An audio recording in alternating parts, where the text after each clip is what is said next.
Lafayette, Colorado is one of those northern suburbs of Denver that is far enough away to offer a blend of the beautiful rural Colorado living found in Boulder County, but is still built up enough that you don't feel like you're out in the middle of nowhere. There are a ton of reasons for you to consider Lafayette as a viable option to buy, but there are some cons here that you need to consider as well. You have to be aware of these first before you decide to move. So let's start with a positive first. One of the best aspects of Lafayette is going to be the suburb's location. Like I mentioned before, Lafayette sits within Boulder County, just to the east of the city. It's about a 25-minute drive into Boulder and roughly a 30-plus-minute drive to Denver in the south, give or take how bad the traffic is. So Lafayette is very conveniently located as a town if you're wanting to get into either city. Not even necessarily for work, although many people do that, but also just to live in a town nearby that's not too urban. It's very easy to get into Boulder. You're not having to pay Boulder prices, and you get a bit more privacy. Also, Lafayette, although being on the opposite side of Denver relative to the airport, it's only about a 30-minute drive to DEN, and that's because the main route you should take is E470, which is a toll road that circumvents the entire city, and there's usually no traffic on this road. So I'd argue it's worth the extra cost, especially since if you're going through Denver, you're gonna hit traffic, and it may delay you an hour plus. You'll thank me later. But given Lafayette's location within Boulder County, which is a highly desirable spot of Colorado and offers a ton of opportunities for its residents, nothing you need is really farther away than 30 minutes. Therefore, Lafayette is in a terrific spot in the greater Denver area. Now let's swap to a con. Let's take the hardest hitting one first, and that's cost. So at the time of this video, the median price for single family homes in Lafayette is around $840,000, with a median home size of around 2,633 square feet. So Lafayette homes are relatively sizable. The median age of properties built here is around 1992, which means they are a bit older. Now, sidebar here, there are a few other locations within the general area with newer homes / homes being built right now, like Erie, Colorado. So if you're looking for new builds, I recommend that suburb. But for most, Lafayette's home prices are pushing the limit, if not already exceeding. The median price for a home in Denver is just around $610,000, but it's also around 650 square feet smaller. And then the homes in Denver compared to the national average are around $200,000 more. Even so, with the townhomes and condos in Lafayette, the median price for these properties is around $537,000, with a median size of around 1,550 square feet. So actually pretty sizable. Now, this is the median here. There are some lovely townhomes in the area that are going closer to $400,000. However, the thing you have to keep in mind here is typically these properties have higher HOA fees, sometimes as high as $500 a month, which can sometimes negate the affordable price. It's worth mentioning,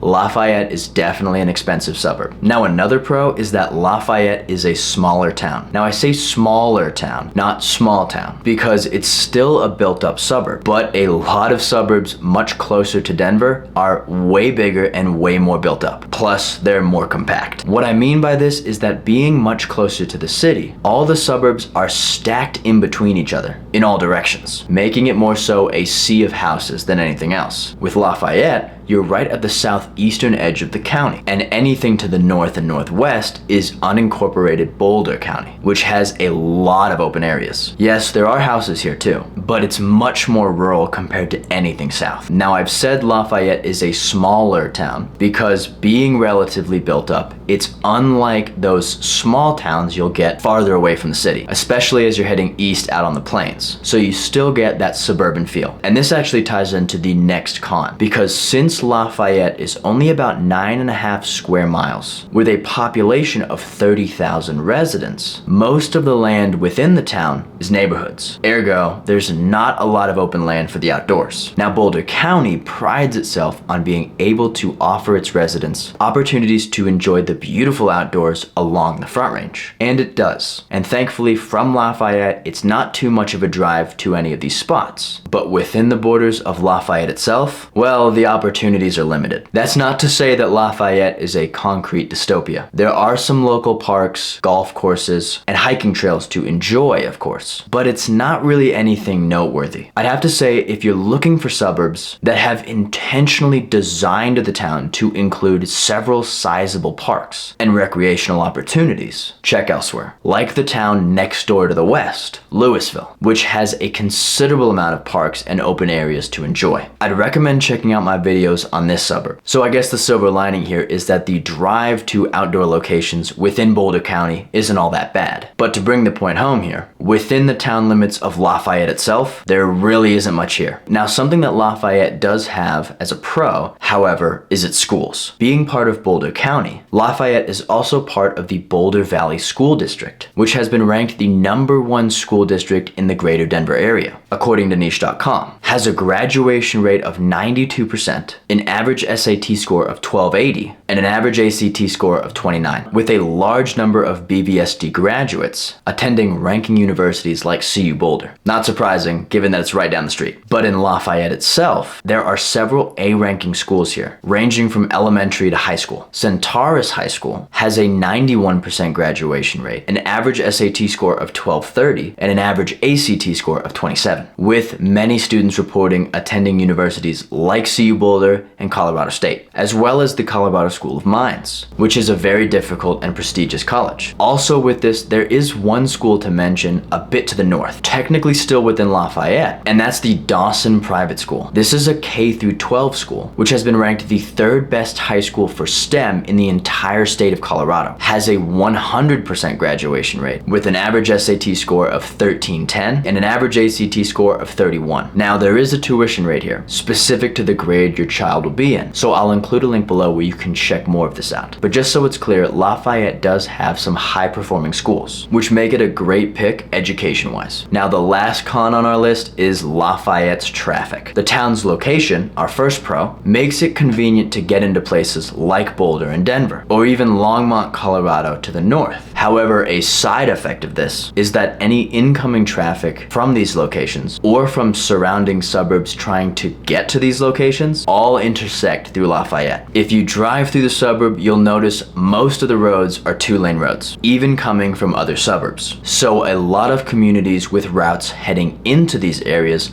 all pass through Lafayette, especially from suburbs like Erie, Colorado to the east and Broomfield to the south. And it's clear the roads initially built in Lafayette were not intended to handle this level of traffic. I'm pretty sure the initial plans for the town did not plan for the large population growth that's happened in Colorado over the past 10 years. As a result, Lafayette is playing a bit of catch up and is trying to upgrade these roads to handle the new traffic. Likewise though, Highway 287 also runs directly through the town, north to south. So in the morning and afternoon, it's not uncommon to have a lot of stop and go traffic along the few stoplights within Lafayette as the commuters either head to work or home. Anytime I'm heading through Lafayette, I plan my route and time accordingly. Sometimes if I'm heading to Boulder, I try to avoid passing through the center of town, specifically around the 8 a.m. mark, because there's a ton of traffic. So plan accordingly. Now with this, there's a lot to be said about Lafayette. Definitely some pros to living here, but also some cons, like the cost and limited outdoor space. But I kept mentioning a few other suburbs in the area that have these options. One is a bit more affordable, and one has a lot more outdoor locations to enjoy. So check out my 2 videos on Louisville and Erie. Both suburbs are on either side of Lafayette, share many of the same pros, but have a few interesting aspects specific to themselves. I think you'll find it useful. This is Life in the Front Range. I'll see you there.